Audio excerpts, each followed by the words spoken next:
Hola a todos, un gusto verlos de nuevo y saludarlos. Comenzamos el Sábado Santo. Roberto, qué bueno tenerte aquí de nuevo. Padre, un gusto. Sábado Santo es un día agridulce. Por un lado tenemos el dolor de la muerte de Cristo un día antes, el viernes, que como ya hemos dicho, el día para los judíos, sábado, comienza desde las 6 de la tarde de nuestro viernes. De modo que de las 6 de la tarde del viernes a las 6 de la tarde del sábado hay un día completo.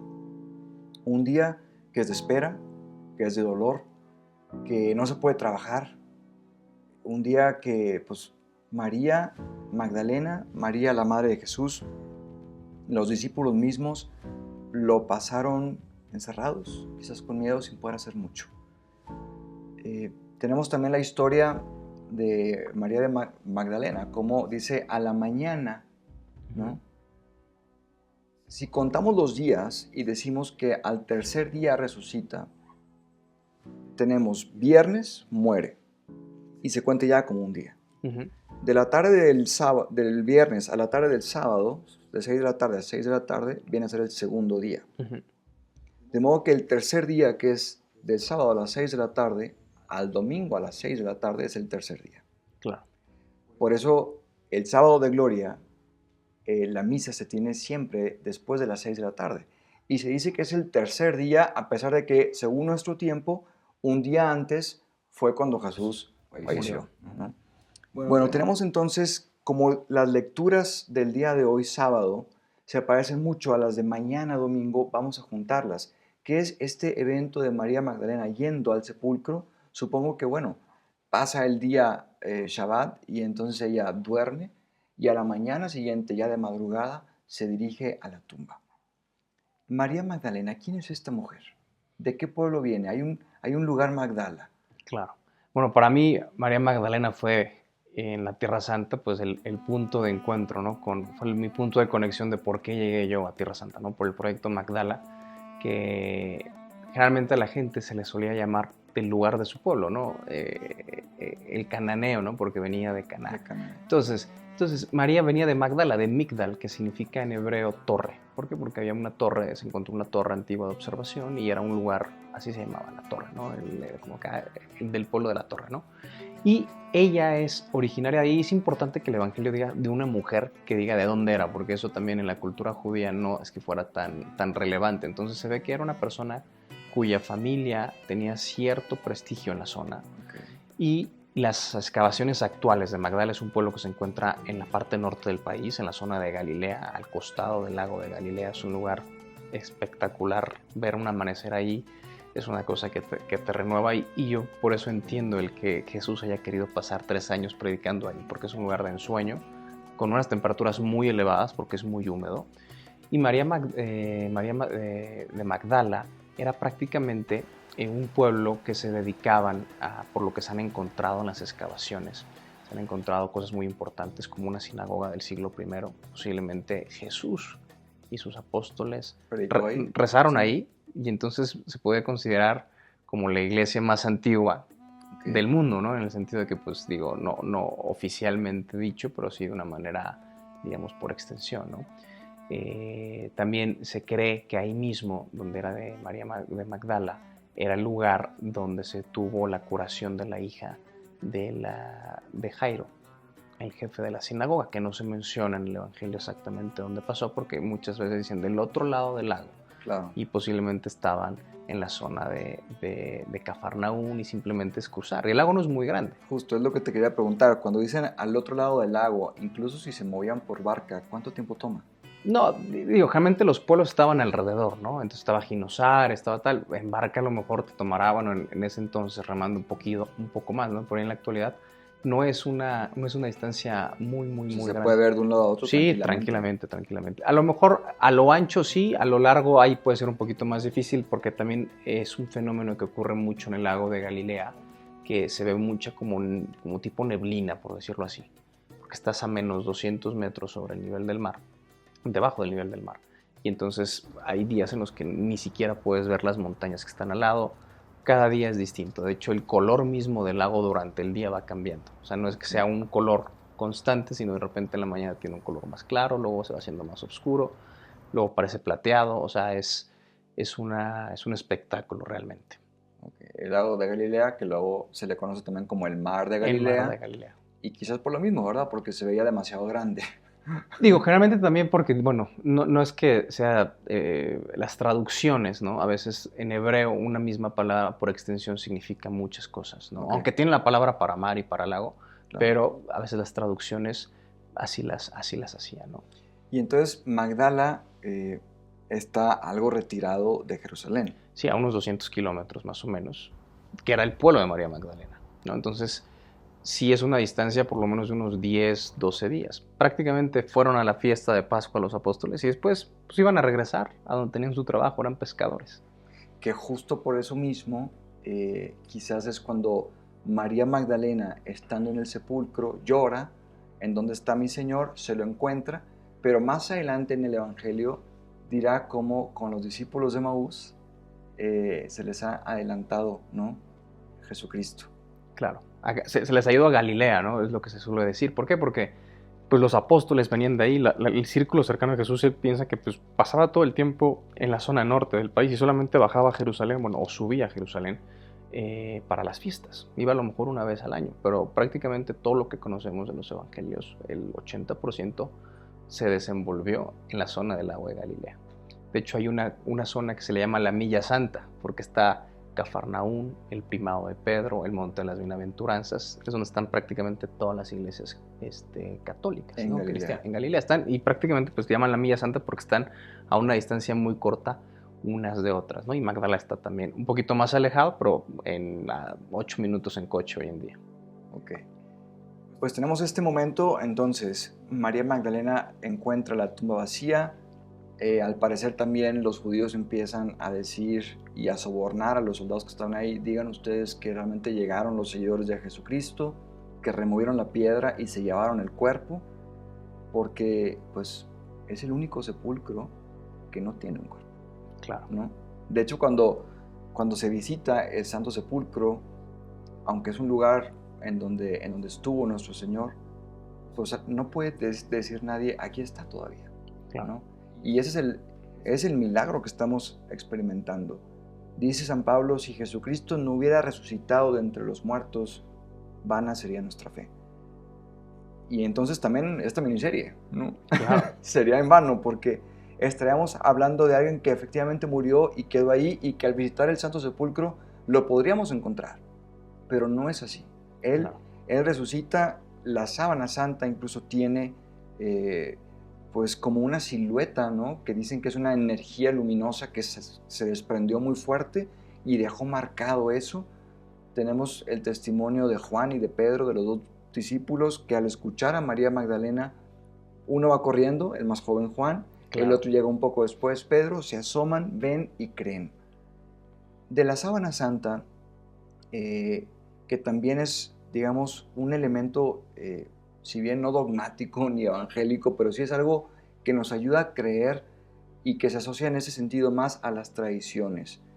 Ahí en Tierra Santa existe algún lugar en donde también se pueda contemplar, sea la sábana santa, sea incluso el sudario de nuestro Señor, como para ayudar en una peregrinación a hacer la experiencia fuerte de Él. Sí, de hecho en el Centro de Peregrinos de Notre Dame, que pertenece al Vaticano, donde también me tocó colaborar muy cercano durante mi estancia en Tierra Santa, que está prácticamente a las afueras de lo que es la actual ciudad antigua de Jerusalén, digamos, donde están las iglesias más importantes, se encuentra una sala de exposición sobre la sábana santa. Entonces tienen un facsímil de lo que sería la sábana santa de Turín expuesta, tienen una muestra de lo que sería la corona de espinas, que más que nada se cree que fue como un casco de espinas. Tienen los estudios de las plantas de la región que hizo un biólogo, un experto israelí y un botánico que se dio cuenta que todas las, tanto el polen como las espinas de la corona de espinas son plantas endémicas de la región que solamente crecen en lo que sería la zona actual de Israel. Tienen también una pequeña réplica de lo que sería cómo fue la tumba de Cristo, porque hoy en día cuando uno entra al Santo Sepulcro parece que no estás entrando a una cueva o que estás entrando a algo por la construcción, claro, porque ha ido cambiando a lo largo de la historia. Entonces Ahí la gente puede ver los clavos, puedes ver también los hologramas, porque también la tecnología moderna, un doctor holandés hizo unos estudios donde puedes ver pues, ese holograma que pues, fue recogido con, digamos, la radiación, por decirlo así, de energía que brotó de la resurrección de Cristo. Y se ve el cuerpo flotando, ¿no? Se ve como la sábana está detrás y cómo está pues, el cuerpo de Cristo. Y también hay una escultura de bronce con las marcas de los flagelos. También ahí pueden ver los flagelos, una réplica de los flagelos que los romanos usaban.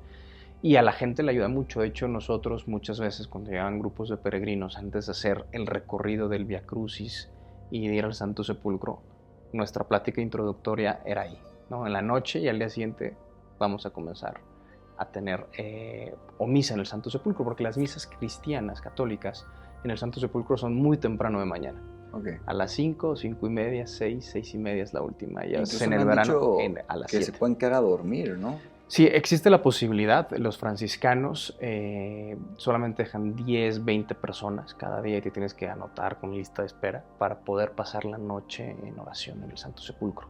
Como les comentaba el día de ayer, hay una cuestión que es muy específica de ahí, que es el status quo. Entonces, una de las cosas que más te impresionan es como a veces inclusive hay una cierta división dentro de la misma iglesia, ¿no? Porque están los griegos, están los armenios, los coptos, los sirios ortodoxos y los franciscanos, que llevan 800 años en Tierra Santa y que gracias a ellos pues podemos tener hoy en día las iglesias y los lugares de peregrinación. Okay. Porque piensa que en el 1200, cuando llegan a Tierra Santa, pues era aquello musulmán.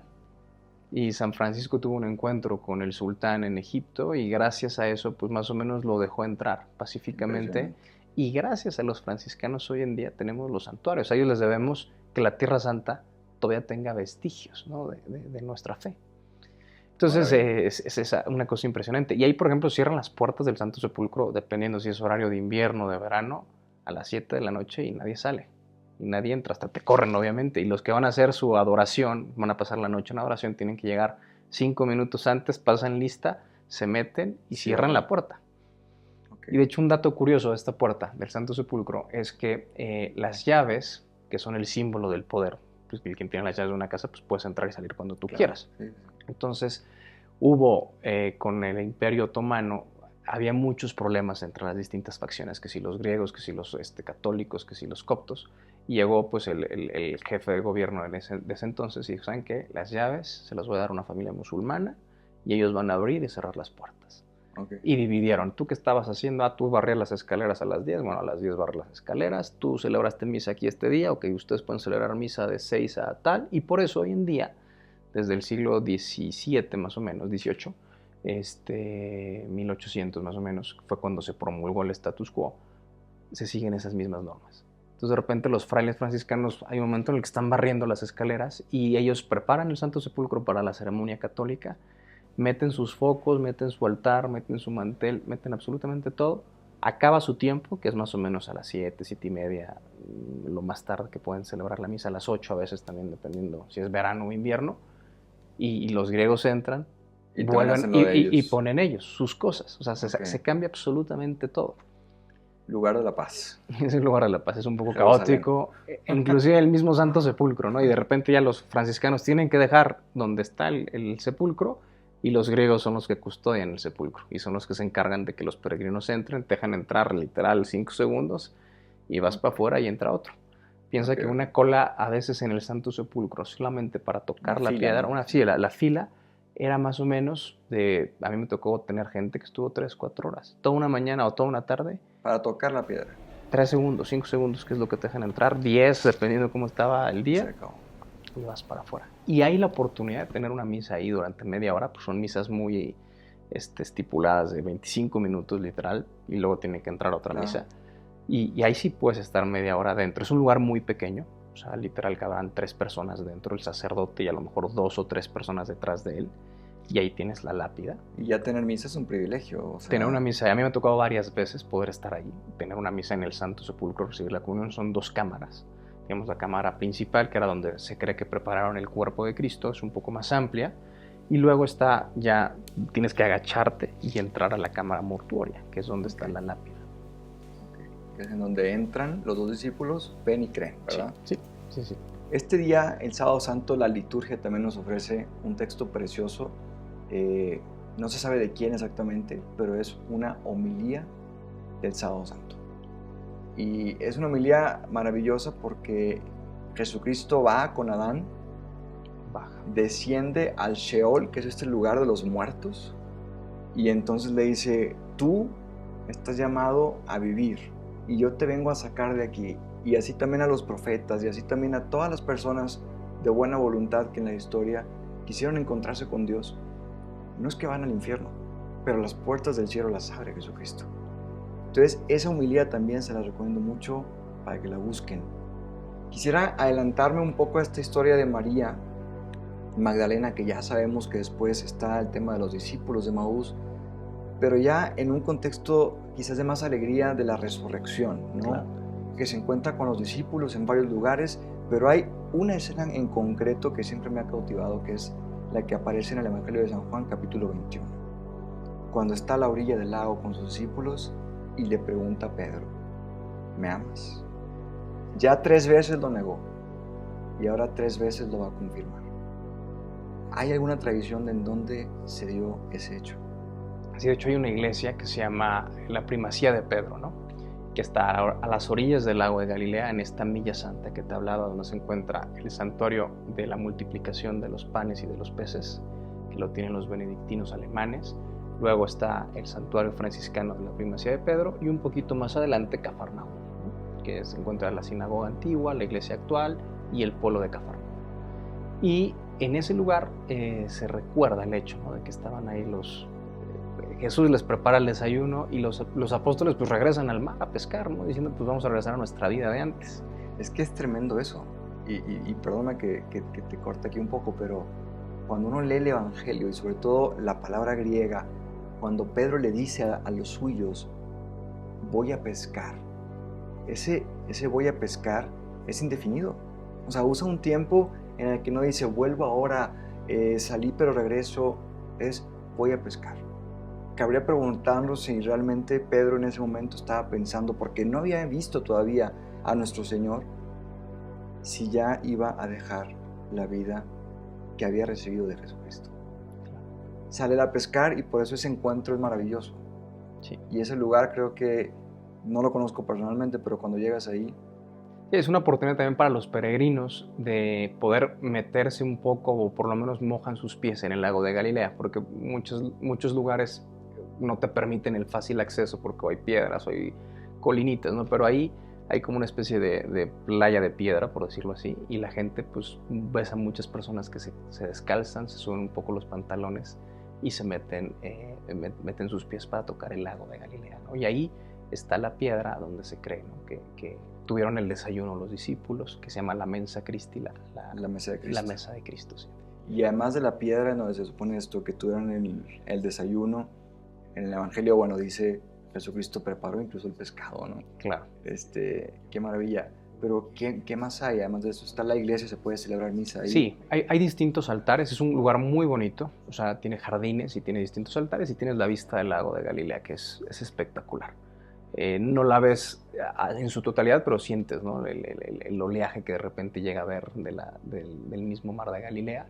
Y la iglesia principal donde entran los peregrinos y tienen su reflexión, sus momentos de oración, pueden tocar esa roca. Sí, sí. Porque ahora el lago de Galilea va subiendo y va bajando dependiendo si es un año de lluvias o de sequías. Entonces antes la iglesia, literal, el lago chocaba con la pared de la iglesia, okay, que es un santuario que lo han hecho posteriormente los franciscanos, como a finales de 1800. Y como se ha recorrido, pues ahora hay toda una playa donde la gente puede entrar. Puede entrar y tal. Finalmente, para terminar, ya hemos platicado de cómo se vive hoy por hoy un poco la Semana Santa ahí, o al menos los primeros días, de cómo es el Vía Crucis, etc. La Pascua, ¿cómo se vive ahí en Tierra Santa?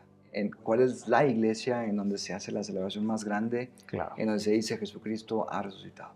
Bueno, pues la Basílica del Santo Sepulcro, de hecho, su nombre oficial es de la Anastasis, ¿no? De la resurrección, en griego. Y es muy curioso por este tema que te comentaba del status quo. la misa de Pascua, o sea, la vigilia pascual, no se tiene como en muchos lugares en la noche, ¿no? Que es la misa de gallo, que la tienes ya hacia las 9, 10 de la noche, 11, para cuando amanezca, pues es la resurrección del Señor, ¿no? Ahí comienza el sábado a las 6 de la mañana, 6 o 7 de la mañana. Yo me acuerdo que me levanté en la primera vez que estuve, mi primera Semana Santa en Jerusalén. Para empezar, coincidió con la Pascua judía, la Pascua griega ortodoxa y nuestra Pascua cristiana católica, ¿no? Entonces era un desbarajuste. De hecho, la ciudad vieja la cierran, no puedes entrar si no vives ahí o si no tienes un pase, o sea, tienes que tener un pase especial, porque la ceremonia del fuego nuevo de los griegos ortodoxos es uno de los eventos más multitudinarios que hay ahí dentro. Pero la vigilia pascual católica tiene lugar muy temprano en la mañana del día sábado. O sea, digamos que se adelantan a todas las iglesias del mundo por el tema del status quo, no lo pueden tener en la noche porque se cierran las puertas y los peregrinos no podrían entrar. Entonces ahí fuego nuevo se tiene por la mañana del sábado. Literal, a las 8 de la mañana ya hubo fuego nuevo. Ya nos resucitó el Señor. Ya nos resucitó a todos. Y de hecho, los griegos, una de las ceremonias es el paso del fuego, que es impresionante. La gente se pelea de tener sus velas. A mí me tocó ver cómo es toda una ceremonia, ¿no? Donde entra pues el encargado, el obispo de Jerusalén, de los griegos ortodoxos, entra, lo revisan todo, no tiene ningún tipo de cerillo de fuego o algo con lo cual pueda producir el fuego. Entran a revisar a 2 o 3 personas con él, hace un momento de oración y sale una llama de fuego, o sea, saca unas velas y la gente se pelea por tocar ese fuego. Y de hecho esas llamas se van a Atenas y a Moscú para las ceremonias de fuego nuevo de las comunidades griegas ortodoxas. O sea, realmente está muy bien montado. No, sí. Y es un caos de gente que yo me acuerdo de ese día, dije, aquí va a morir alguien aplastado, de la cantidad de personas que están con sus velas hechas con la cera de la abeja, muy bonitas y que son muy típicas también de Tierra Santa, delgaditas, y se pasan el fuego inclusive por las barras y no les quema, ¿no? Esa es una cosa impresionante. Pues bueno, hoy terminamos entonces Sábado Santo, ya hemos tocado lo que es el Domingo de Resurrección. Roberto, gracias por esta miniserie, de verdad, Jeshua, siguiendo las huellas del Maestro, creo que nos ha dejado bastante enseñanza, no nada más a nivel espiritual, religioso, sino también cultural, político, geográfico, en fin, creo que ha enriquecido bastante a todos los que nos están viendo en este momento. Sepan que pues Roberto también con IC Terra Santa tiene bastante trabajo con los locales de ahí para apoyarlos como cristianos que están buscando también sobrevivir, sobre todo estos tiempos duros de pandemia que nos ha dejado sin trabajo, que la dificultad económica se presenta y son cosas fabricadas ahí por gente de ahí, que creo que también puede ayudarnos bastante a nuestra devoción. Siempre pueden también visitar este sitio web. Claro. ¿Cuál es? icterrasanta.com. www.ic con H antes, H-I-C, terrasanta.com. Pueden ver ahí lo que ofrecen desde allá y cómo también el trabajo de Roberto les facilita que puedan conseguir estas cosas. Sepan que están en nuestras oraciones y pronto que se organice una peregrinación, quizás ya poder vivir todo esto no solamente explicado a modo digital, sino incluso vivido de modo presencial, pues también ahí acompañándolos. Esperemos que podamos poder compartir esa experiencia, esa vivencia con tantas personas que quieren vivir este quinto evangelio. Yo te quería regalar una cruz que también tallan los cristianos en madera de olivo de Belén. Gracias. Son también de los objetos más simbólicos de souvenirs cristianos que hay ahí. Y dicen que muchos de ellos cuando la están tallando están rezando por la persona que la va a portar, ¿no? Entonces los mismos artesanos cristianos de Belén. Entonces bueno, es un recuerdo de todo lo que hemos vivido, que a través de la cruz pues nos ha llegado la salvación y también te puede ayudar, ¿no? La gente a veces la toma en sus manos como para poder meditar, concentrarse y no distraerse. Pues muchas gracias. Ya saben, también estas cosas fabricadas allá en Belén, cuánto bien nos hacen al alma, sobre todo para recordarnos en la oración estas cosas. Les deseo a todos una muy feliz Pascua, que estén con sus seres queridos festejando la resurrección de Jesucristo, de nuestro Señor, porque cuando Él resucita, toda nuestra fe, toda nuestra vida cobra un sentido muy profundo. Roberto, Padre, gracias. Gracias por todo.